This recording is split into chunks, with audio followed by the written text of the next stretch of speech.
거룩하신 아버지 하나님, 우리를 주의 자녀 삼아 주셔서 감사합니다. 그러나 여전히 죄 가운데 살아가는 우리는 영적인 것들을 온전히 분별하지 못합니다. 하나님, 우리 가운데 역사하셔서 우리의 길들을 지도하여 주시옵소서. 주님이 기뻐하시는 모습으로 우리의 생애를 꼴지워 주시옵소서. 우리의 이기적인 간구가 아니라 하나님의 선한 계획이 우리의 삶 가운데 드러나게 역사하여 주시옵소서. 이 시간 우리와 함께 하셔서 말씀 가운데 길을 찾게 하여 주시옵소서. 예수 그리스도 이름으로 기도합니다. 아멘.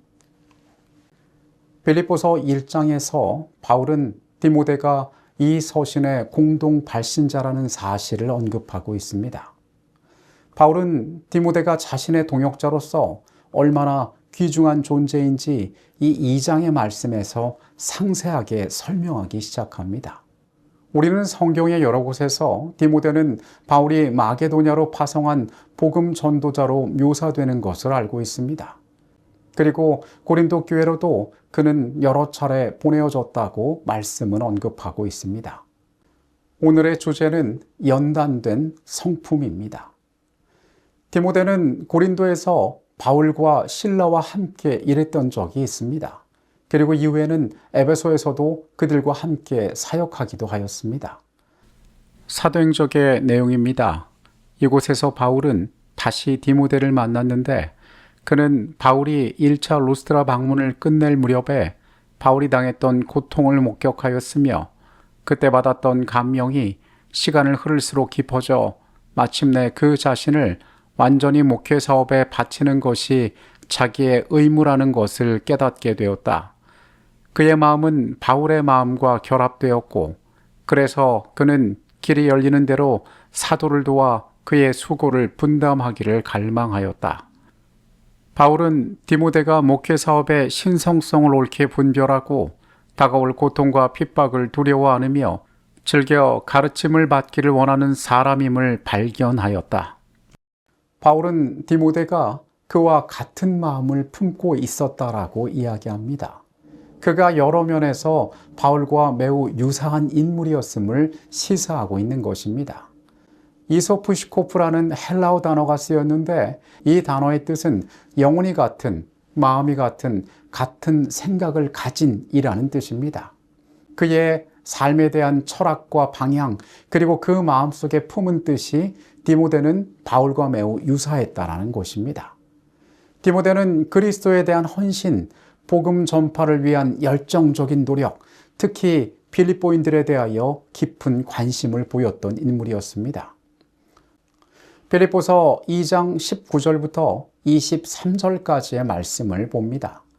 내가 디모데를 속히 너희에게 보내기를 주 안에서 바람은 너희의 사정을 알므로 안위를 받으려 함이니 이는 뜻을 같이하여 너희 사정을 진실히 생각할 자가 이밖에 내게 없음이라.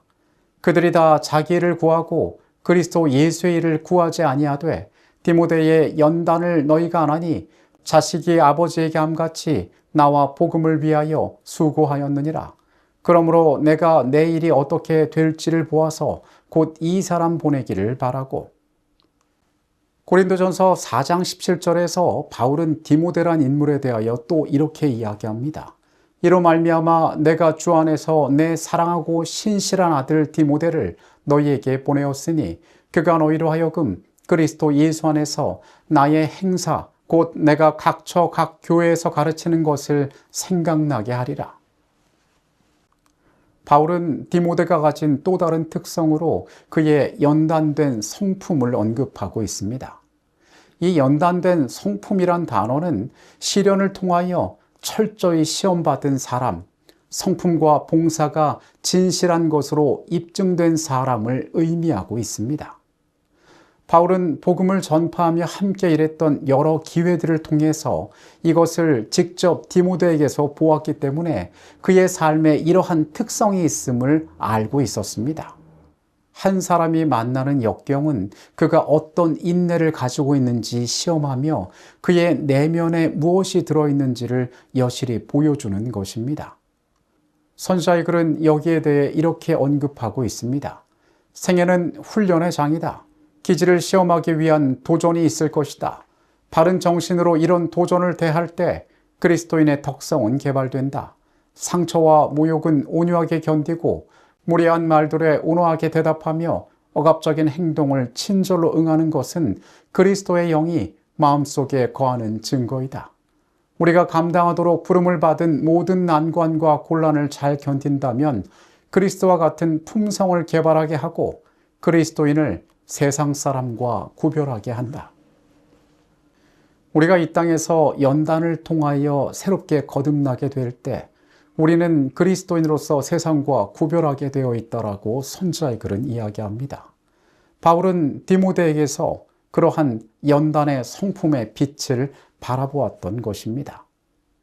디모데는 바울과 매우 유사한 사람으로 묘사되고 있습니다. 그가 가지고 있던 능력, 그의 사상, 그리고 무엇을 중요하게 여기는지 그 삶의 가치마저 닮아 있었을 것입니다. 그리고 그가 가지고 있는 가장 뚜렷한 특징으로 연단된 성품이 있었음을 묘사하고 있습니다. 바울은 디모데의 충성, 끈기, 그리고 진실을 보고 그를 수고와 여행의 동료로 선택하였다. 디모데가 하나님에게서 교사로 택함을 받았을 때에는 단지 청년에 불과하였다. 그러나 그의 초기 교육을 통하여 그의 원칙들이 확고하게 확립되었기 때문에 그는 바울의 조력자로서 그의 위치를 차지하기에 적합하게 되었다. 비록 젊었지만 그는 그리스도인의 온유함을 가지고 그의 책임을 감당하였다. 우리는 빌립보서의 말씀을 통하여 한 젊은이가 이 세상에서 복음을 위한 유용한 도구로 어떻게 준비되는지를 바라보게 됩니다. 디모데의 모습 가운데 그가 어떻게 역경 가운데 단련되었는지, 그리고 결국 그가 어떠한 품성을 소유하여 가장 필요한 종으로서 부름을 받았는지를 살펴보게 됩니다. 하나님께서는 우리의 생애를 그분의 사업을 위하여 부르십니다. 우리가 준비해야 할 것들은 이러한 성품을 소유하는 일이 될 것입니다. 주께서 단련하신 우리의 삶이 귀하게 쓰임받게 되기를 간절히 바라겠습니다. 거룩하신 아버지 하나님, 이 땅에서 사람들이 귀히 여기는 것이 아닌 하늘이 귀히 여기는 가치를 우리의 삶에 담게 하여 주시옵소서. 말씀 가운데 우리를 새롭게 하시고 삶에 만나는 모든 교훈을 통하여 그리스도께서 내게 어떠한 분이신지 우리가 발견하게 하여 주시옵소서. 역경 가운데 단련된 디모데의 품성을 우리가 주목합니다. 우리가 주를 위하여 쓰이기 위하여 그러한 모습으로 새로워지도록 주님, 우리를 다듬어 유용하게 만들어 주시옵소서. 우리와 함께 하시는 주의 모든 섭리를 인하여 감사드립니다. 예수 그리스도 이름으로 기도합니다. 아멘.